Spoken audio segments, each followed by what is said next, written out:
Anytime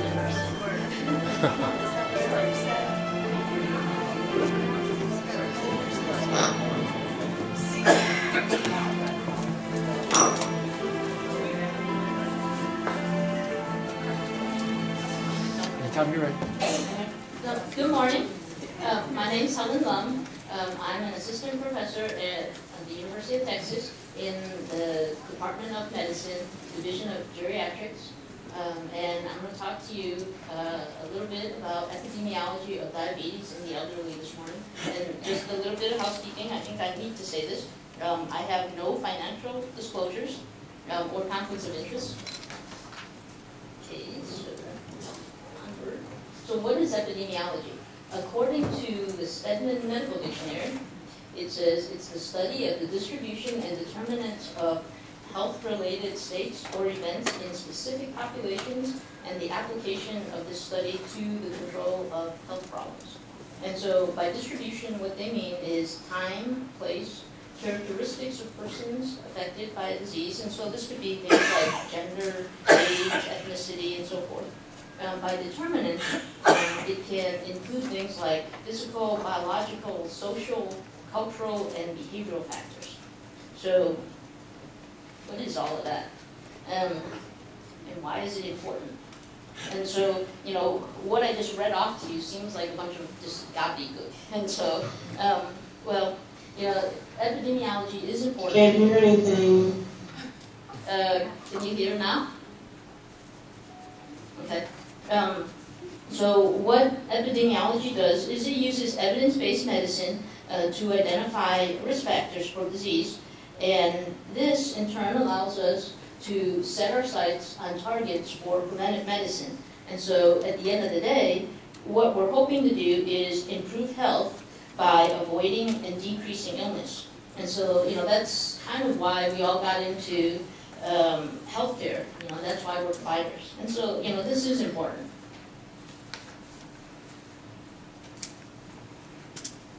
So with that being said, let's look at epidemiology of diabetes.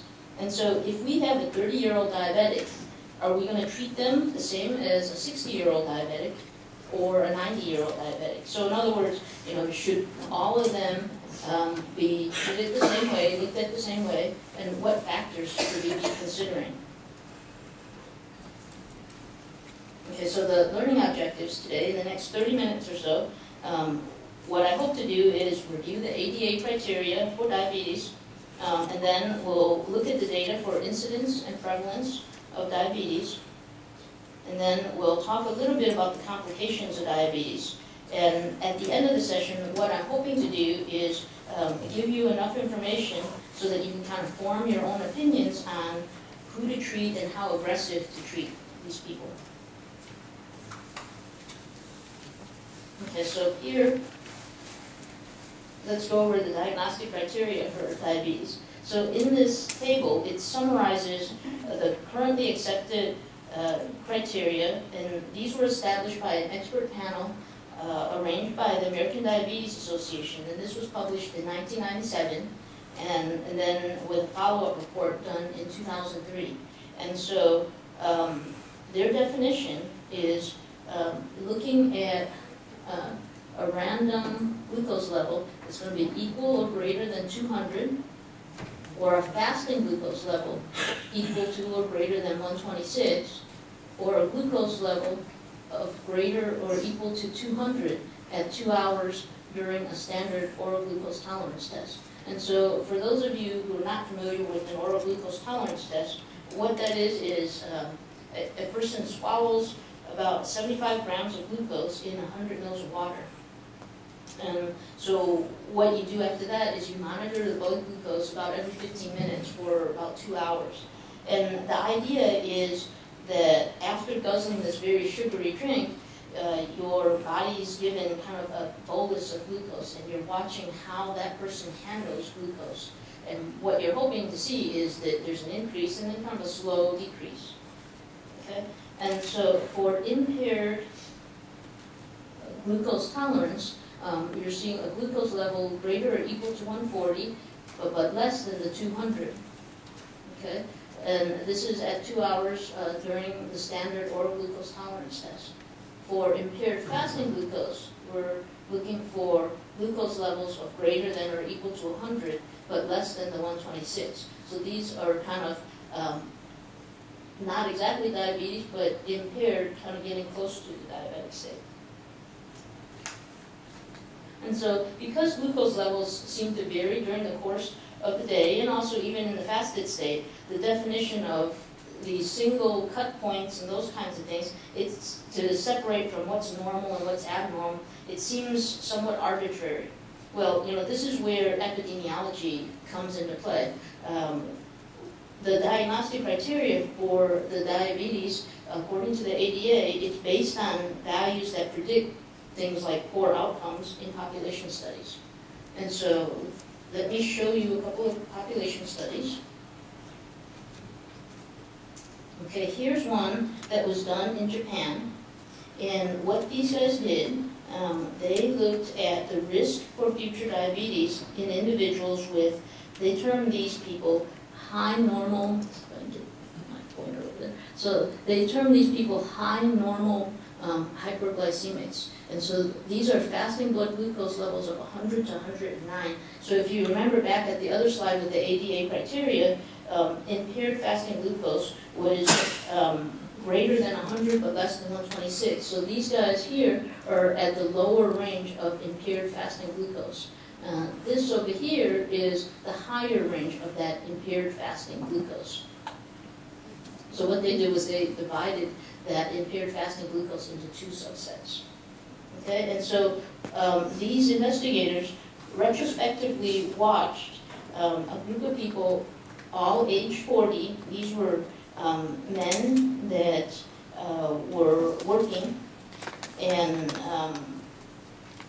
they looked at a total of 901 people and followed them for 10 years based on their initial fasting glucose levels. And what they found was for the people with the high normal glucose levels, they actually had an increased risk of developing diabetes at 10 years, about 14.7%.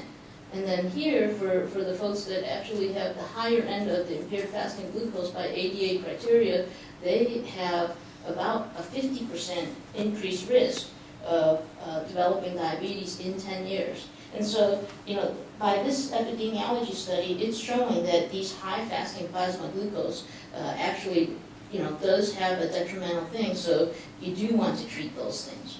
And so it kind of shows why epidemiology is important. Okay, so as we're kind of thinking about, our case with the 30-year-old, 60-year-old, and 90-year-old, let me show you a study that the CDC had done.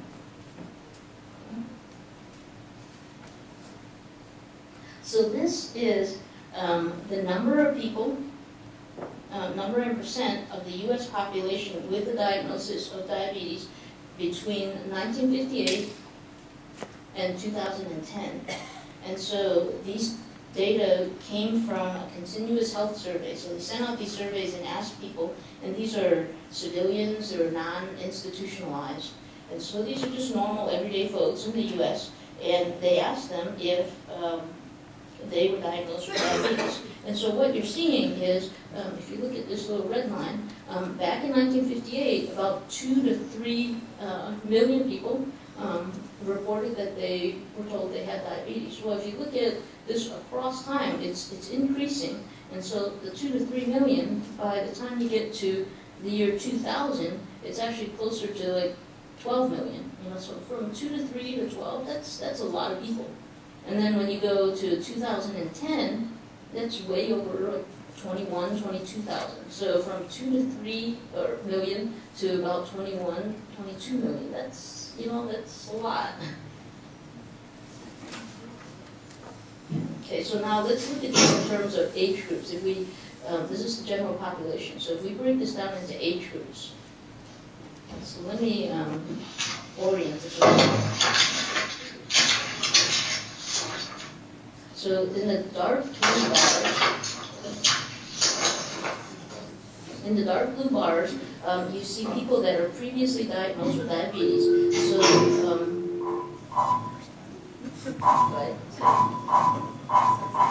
for the remote site, can you please mute your mic? Thank you.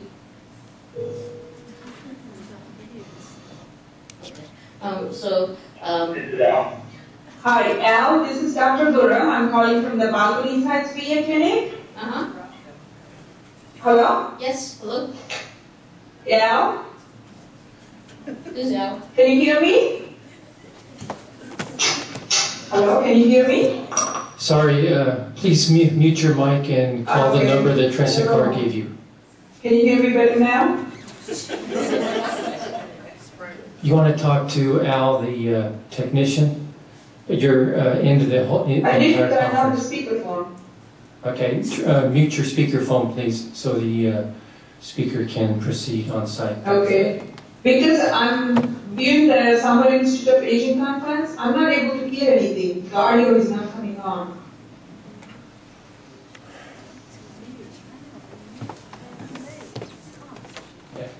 For right now, mute your mic and please call Tressa Carr. You have a number. Check your email. Thanks. Yeah, make sure you're close to the... Shall I proceed? Yes. Okay. Okay, so let's orient ourselves again. So here, the dark blue bars, these are folks that have been previously diagnosed with diabetes. So these are people that have been diagnosed with diabetes by a physician. The black bars are people that meet criteria for diabetes in terms of fasting plasma glucose. And so when they looked at the medical records, these people meet that criteria, but were not actually told that they had diabetes. And then the light blue bars, these are people that would fit that criteria by oral glucose tolerance test. And again, these people were not told that they had diabetes, but they meet the criteria. And so in the y-axis, it's the percentage of the population, and in the x-axis, you're looking at the different age groups, so 40 to 49, 50 to 59, 60 to 74. And so what we're seeing is this age group here, the 60 to 74, these people, 15% of them had been told that they had the diagnosis of diabetes, and by fasting plasma glucose, 7% fit the criteria, ADA criteria for diabetes. And by oral glucose tolerance testing, 8% fit the criteria. So if you add 15, 7, and 8, that's 30%. So 30% of these people actually meet criteria, ADA criteria for diabetes. That's a large number, but let me proceed and tell you why that's larger than we even think. And so here, for the age group of 40 to 49, if we do the same kind of thinking here, 4% plus 3% plus 1%, that's 8% here. This group, it's 17%. So 8 plus 17, that's 25. 25 is less than 30, so over half of the people that meet the criteria, the ADA criteria for diabetes, they're all over the age of 60. So, for our older population, over half of the people who have diabetes are over 60. So, just kind of using epidemiology studies, it's telling us, well, we've got a real problem on our hands. That it's increasing over time, and, with our age group, there's just a lot of them.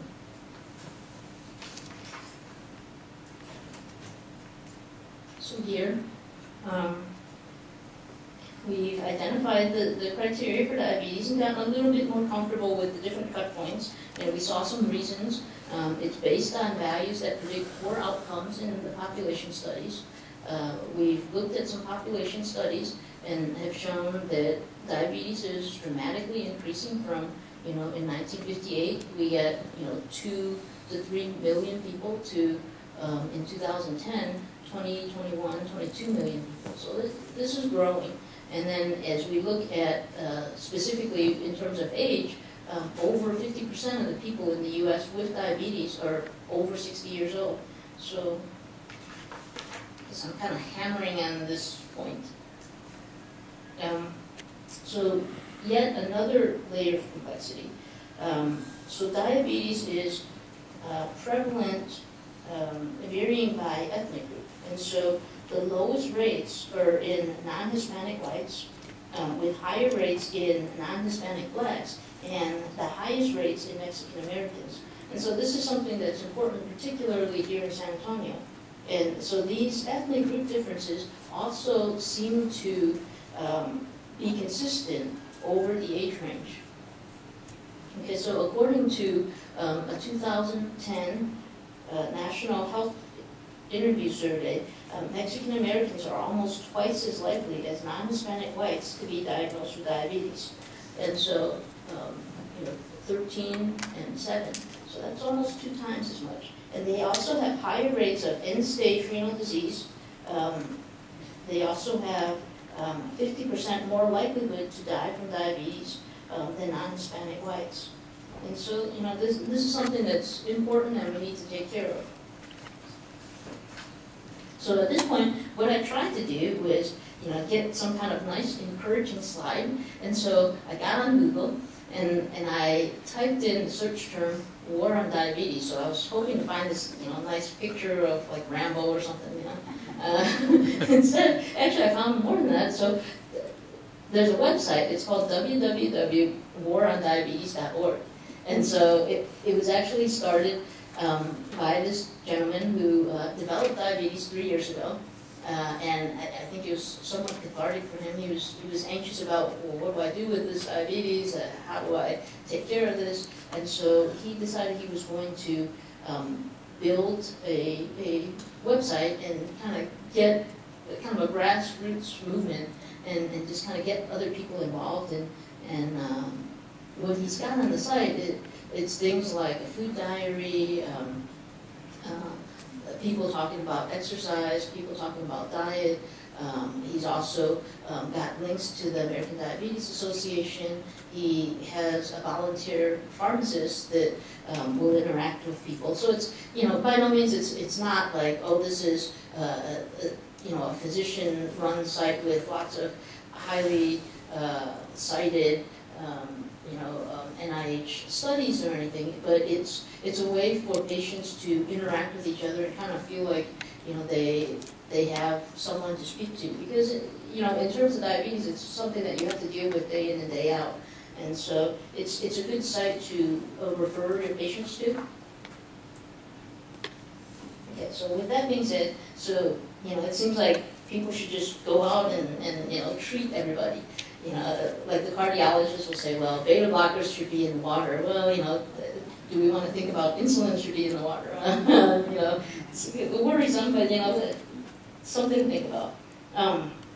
But before we go out there and do all this kind of enforcing stuff, here is an epidemiology study that is also done, but we have to be kind of careful about the way we interpret the data. And so here, what we're looking at are the leading causes of death in the United States. And these are people 65 and older, and this was done back in 2004, and what they're using is ICD-10 classification systems.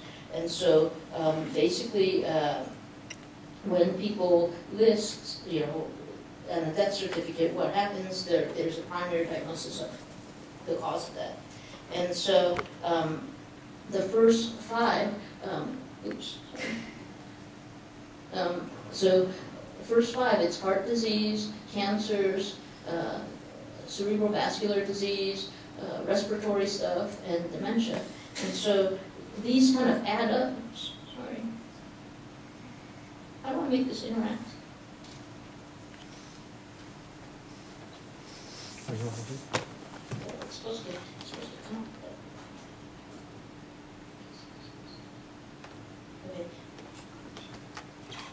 Okay, well, all right. So you're supposed to get this nice little pop-up thing that says 69.5%, and so what that basically is a total of these 5 different causes of death in percentages, but it didn't show up.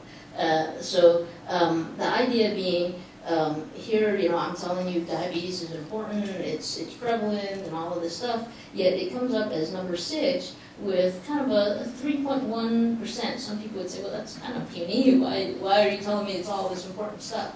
Well, let me try to explain. So this is 69.5%, almost 70% of all causes of death. And so let me try to explain by this next slide. Oh, this slide is not the right slide.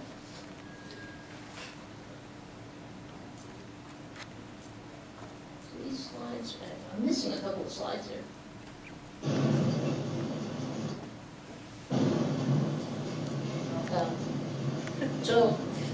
So without those slides, I was going to show you, oh, here it is. Okay, well, so that's the nice 69.5%, sorry. Okay, so here's the next slide. So here we're looking at long-term complications of diabetes, and the idea here is that older adults are also susceptible to the same complications of diabetes that we talk about in younger people. And so even though the outcomes of many of the diabetic complications, things like the end-stage renal disease, the problems with vision, the problems with heart disease, with stroke, peripheral vascular disease, neuropathy, all of those, they increase in the older population in the absence of diabetes. However, they also get exaggerated in the presence of diabetes. And so in this table, what you're seeing, the relative risk, here, what they're doing is they're comparing the risk of people of the same age group who have diabetes here versus those that don't have diabetes. So in other words, with heart disease, with stroke, with kidney disease, people with diabetes are at twice the risk of having these complications as people of that same age without diabetes. And so, two, when you look at it and you think, well, that's not a very high number, but in terms of how many total people that are that old, that's a lot of adverse outcomes.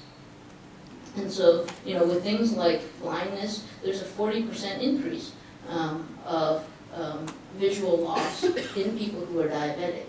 And so, if you were in that 40%, you kind of think that's important. Amputations, 10%. I mean, 10 times, tenfold. And so that's huge. And so if you go back to this slide, the one where we said, oh, here are these 5 illnesses accounting for 69.5% of the total deaths. Well, diabetes plays a role in heart disease, plays a role in cancer, plays a role in stroke, plays a role in the respiratory disease. If you remember, when we tell people that they need to get a pneumonia shot, one of their risk factors is, well, if you're a diabetic, you probably should get your pneumonia shot because you have a lower immune system. So, all of these things, and, there's data out there saying that with diabetics, there's cognitive impairment that's related to it. And so all of these illnesses, even though, they're saying these are the leading causes of death, diabetes plays a big role in every one of these.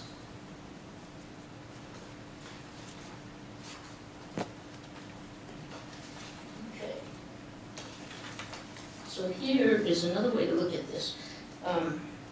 So what you're looking at here is age-specific mortality rates for specific leading causes of death. So this is on a logarithmic scale, and what you see is a straight line here with all causes of death. And what that shows is an exponential increase in the mortality rate with all causes of death. And so if you look at heart disease, if you look at cerebrovascular disease, if you look at pneumonia and influenza, all of these are fairly parallel with the all causes of death. So meaning that they're exponentially increasing with age. Now, if you look at diabetes, you're actually seeing that its slope is not nearly as steep. And so, this is another way of looking at the data of how I have just explained the other slide. So if you were to, let's say, put in bins what's causing people's deaths, and if you take those away, that diabetes is complicating things like heart disease, it's complicating things like stroke, it's complicating things like the lung diseases. But if you take the bins away and stick it over there in heart disease, it's going to make this slope look less steep. And this is a slight aside, but it's kind of interesting. So these accidents here, so as you can see over age, what happens is you see kind of not a direct line, but kind of two different variables happening here. And so the way I interpret this is, for accidents, a lot of times when we first think about it, in the younger age, we're talking about like motor vehicle accidents. But as you're older, accidents can be things like falls, you know. So, you know, in this, what they're doing is they're lumping all of that together. So here, you know, I'm looking at this like, well, these accidents are more motorized accidents, then all of a sudden this is like self-propelled accidents. And so that's why you kind of have a two-phase curve here.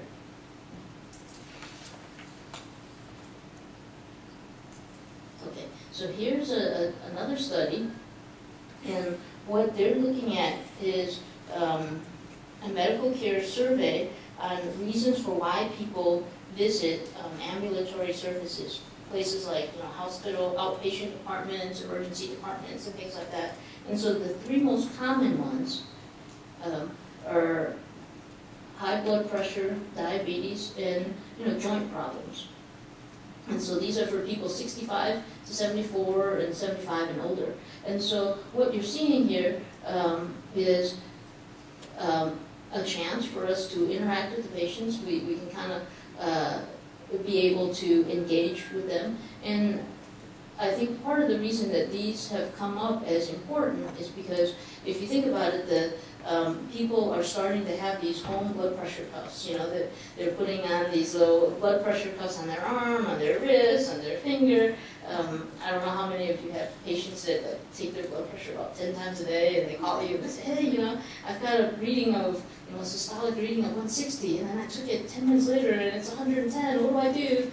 And, you know, stuff like that. So you don't necessarily look at these patients as, oh my gosh, they're crazy, but you look at them as, well, here's an opportunity to interact with them. And, you know, you think of it in terms of, well, these are people that are interested in their health and they're invested, and, you know, they've opened up the door for you to talk to them. And in the same way with diabetes, now that we have these over-the-counter AccuCheck machines, and, you know, it gives people a chance to get some numbers and feel like they're involved and that they can actually do something about, you know, what is happening with them. So here's our chance as providers. Now the summary, epidemiology is, it uses evidence-based medicine to identify risk factors for disease. It allows us to set our sights for targets for preventive medicine.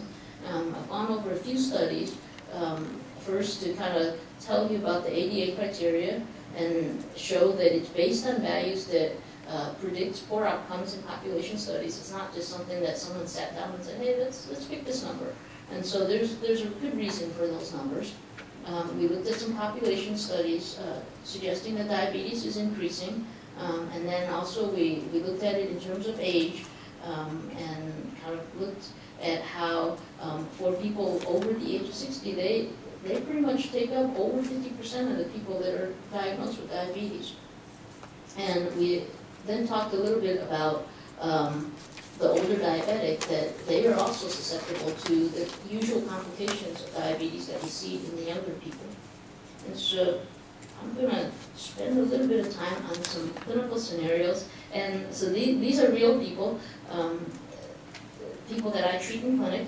And so here's an 82-year-old woman, Mrs. O, and so she's got many medical problems. So she's a diabetic, she's on insulin, she's got hypertension, hyperlipidemia, heart problems, she's had an MI, she's had bypass, she's had all kinds of lung problems, she's got osteoarthritis and osteoporosis and many other things. Her BMI is more than it should be.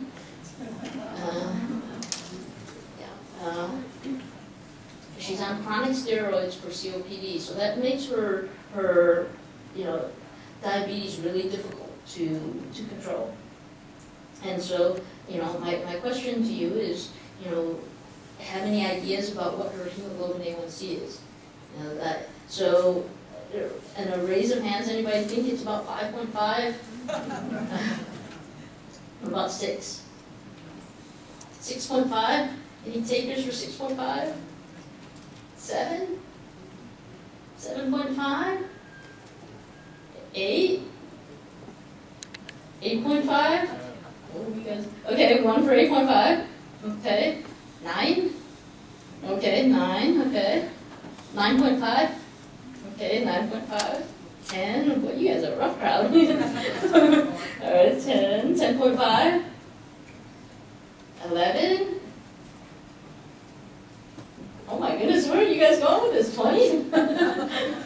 Okay, so keep that thought in mind. So that's Mrs. O. She's over here. Another one of my patients. So this is Mr. R. Mr. R is a 92-year-old Hispanic gentleman. Multiple medical problems, very similar to hers. Diabetic, high blood pressure, high cholesterol, heart trouble, has had an MI, has had bypass, also has had the lung problems, also has the arthritis, also has the bone disease. So, very similar people. But, think about the epidemiology of this. He's older. He's, Hispanic. She's non-Hispanic. He's a he. She's a she. BMI is slightly different. He is not on chronic steroids for his COPD. So his medical problems, for him, he's a diabetic, but up until about 2 years ago, he was on oral hyperglycemics. He was not on insulin. He didn't really, he was responding just fine on pills. She is oxygen dependent with her COPD, and then part of this is also BMI problem. But his COPD, they're both smokers, his COPD is not so bad that he's on oxygen. He's actually on just kind of general inhalers. So without being on steroids, his situation is much more cleaner. And so, however, on the other hand, because he's not having trouble breathing, he's not really using his inhalers like he should. He's not really using his CPAP. The CPAP sits in a corner and gets all dusty. And so it doesn't really serve him. Now, because of her weight, she is more or less wheelchair bound. I mean, she can get up and walk around if she had to. But if I try to get her to move to the exam table, that's about the amount of energy she's got. With him, he walks without a walker. He actually was driving up until about 2 years ago, and he stopped driving because he wasn't seeing well enough. His kids got concerned and said, hey, it's bad when you can't see the car in front of you. And so, otherwise, he's pretty mobile, so he can exercise. So, what do you think his hemoglobin A1C is? So, I'm getting kind of a sense of closer to 12 on him. So, what do you think he is? Start at 5.5, 6, 6.5, 7. Okay, 7, 7.5, 8. Okay, 8.5, 9. Well, you guys just don't like the patients who think that they don't do anything. 10, 10.5, 11, 12. Higher than her? Could be. Okay. Sold. I'll tell you in a little bit.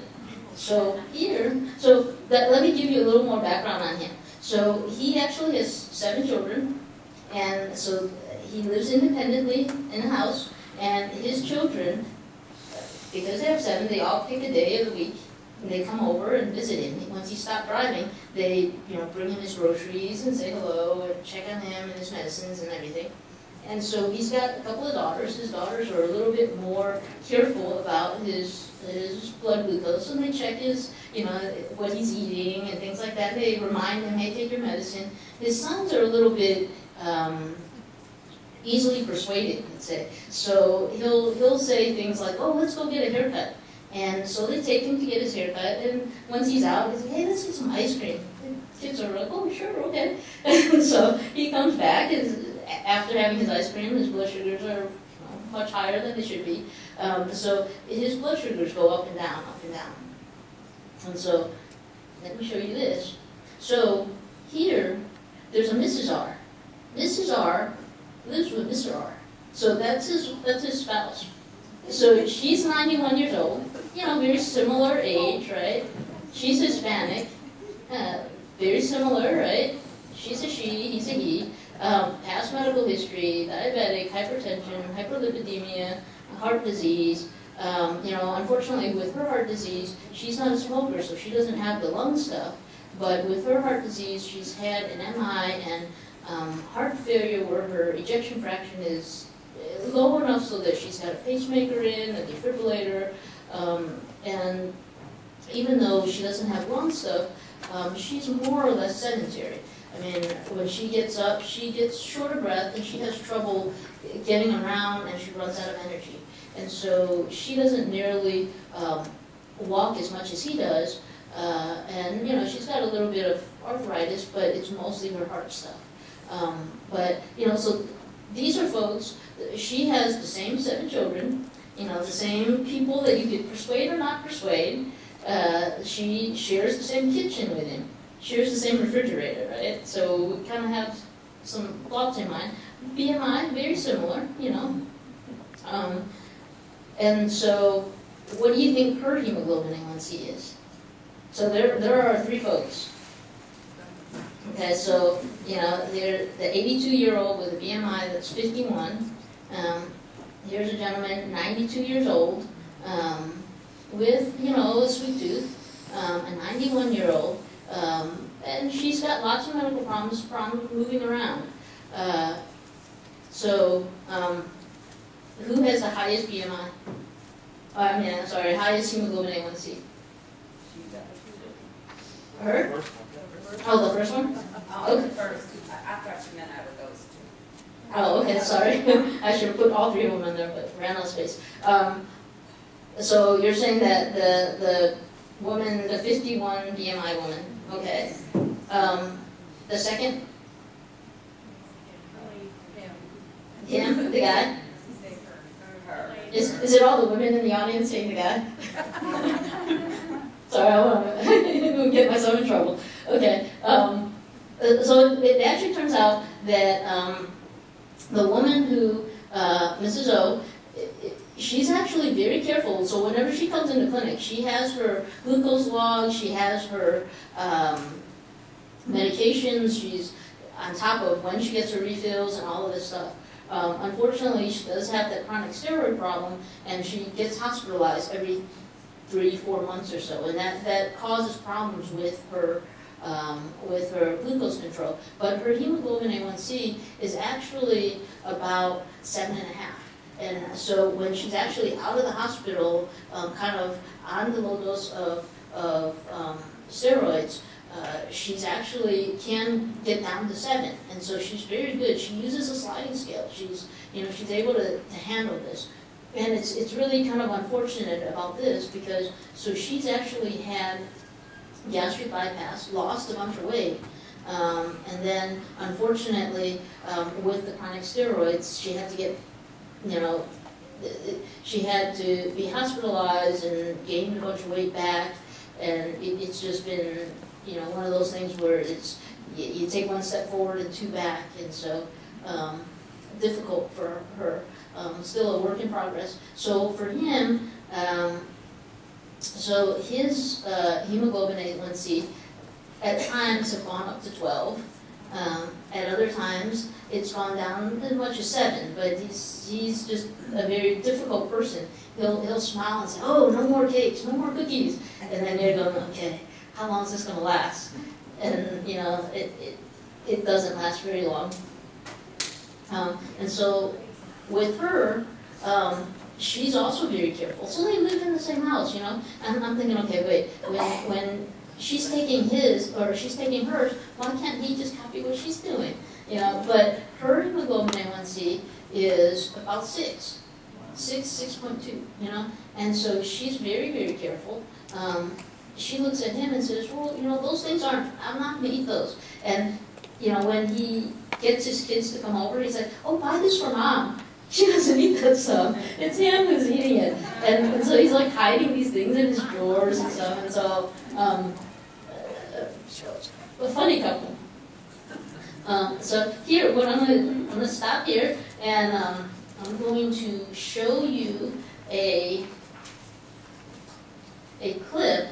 It's an animation from the CDC, and I'm gonna explain a little bit about it before I show it. And so what you're looking at will be a trend across the United States for obesity and diabetes from 1994 up to 2010. And so the color scheme is going to go from light yellow to darker yellow to orange and red as you see what happens with obesity and diabetes. So this is 1994, 1995, and look at the color scheme. You're going from light yellow to dark yellow to orange, I guess you could say, and red. And so as it's increasing, you're seeing these things. So we've got a problem on our hands. So this is 2003, 2004. Look at all these colors. So that's a problem.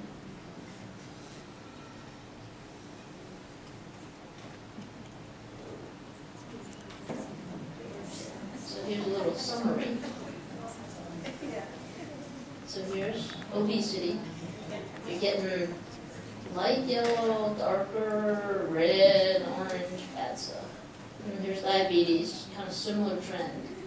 So worrisome, but you know, patients are kind of reaching out to us, and you know, there are things that we can do. We can think about the epidemiology of it, but you know, we also need to kind of look at the patients as individuals. So that's all I have to say. Questions? Mm-hmm. Not a question, but a comment. As you kept turning those states, Colorado stayed clear, and it is one of the most health conscious. They have a lot of hiking, biking, a lot of outdoor sports. And so I guess if we'd all encourage that, which people have gotten away from with their computers and their Game Boys. Well taken. Yeah, and so some of the things that I've actually tried to do is I will write them a prescription, like on a prescription pad. I would say, you know, you need to exercise 3 times a week, you know, 10 minutes at a time if possible. And I say, well, put this on your refrigerator. And that way they kind of feel like, okay, there's an instruction specifically from a healthcare provider saying this is what I need to do. And so, you know, those kinds of things help. Every little thing helps. Well, I'm from Illinois originally. Okay. But what I've noticed is a lot of culture. Mm-hmm. We had one nurse, she was from California, and she would say, I just don't understand it. But when you know, we come back from the weekend, we always talked about what bike ride or what trail we did and how exciting. Mm-hmm. But she says here, all we do is about family get-togethers and what cheese. Yeah, and you know, it's true. It's true, and so sometimes, you know, what we should try to do is change the culture a little bit, but also recognize that there is that difference. And so some of the things that we could try to do is, you know, talk about food, but then talk about, hey, you know, when you park in the parking lot, maybe you can park farther from the front of the grocery store. Or, you know, we try to engage them in, well, you know, if we're going to eat a hot dog, let's walk you know, around the park or go around the pool a couple of times before we eat that hot dog, things like that. And, you know, it is important to kind of recognize that people come from different backgrounds and that they have different experiences. And part of trying to build a rapport with the patients is to kind of recognize who they are.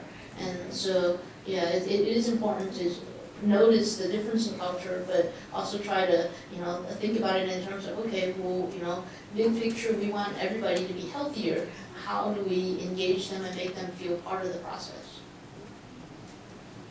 I just have a comment. And maybe it's not going to come across well, but your two examples on the 91 and 92-year-old, I say let them eat.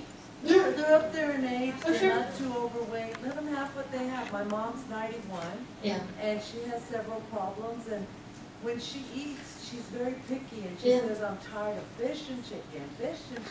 So when we give her Mexican food or whatever, we're happy because she's eating. Right. And, you know, I'm thinking at that time and age, let them enjoy it. Yeah, and you're right. I mean, point well taken, and it's true. So, I mean, the woman, she wants to feel like she's helping herself. You know, she feels like she, you know, that's the way that she's going to stay as you know, healthy and as strong as she can for as long as she can. You know, her husband, on the other hand, he's enjoying breaking the rules. You know, he likes to hide his things. He likes to tell his kids, "Oh, go get this for me." You know, and so it's kind of a little game for them, and the kids know. I mean, it's not that they are, you know, oblivious to it. They know that he's doing that, and that's okay with them. And part of healthcare is you know, doing what the patient wants, and then for them to be educated. We can say, well, you know, here are the options. It's ultimately their decision. Anybody else? What was the A1C of the lady with the pregnant mind? So she was around 7.5. So you know, on months where she's been out of the hospital, away from the high steroid doses, her hemoglobin A1C is much better. But then when she gets in the hospital, it becomes a problem. And you know, the thing is, we've tried to get her into things like pulmonary rehab. We've tried to get her into physical therapy and those kinds of things. But with her multiple hospitalizations, she's had to stop some of those programs. And you know, they're actually kind of afraid to get her enlisted at this point because, you know, of complications. I appreciated that epidemiology study of the causes of death, because I've often thought how many people who have diabetes die of heart disease. We always, you know, tell. And I was just curious if there is any data out there that actually looks at, of the first 5 causes of death, what percentage had diabetes as a secondary diagnosis? Do you know if there's anything like that? So yes, the data is kind of fuzzy on that because, you know, if you think about it, when you fill out those death certificates, yes, people do list that, but then, you know, it's hard. I've seen so many death certificates where it's kind of like the primary cause of death, cardiopulmonary failure, you know, and it's like, oh, okay, you know, what does all that mean? What actually led to all of this? You know, yes, there's data out there, but then you can kind of look at it and think, okay, wait, if I was filling this out, how, you know, accurate would I be? Well, thank you all for coming.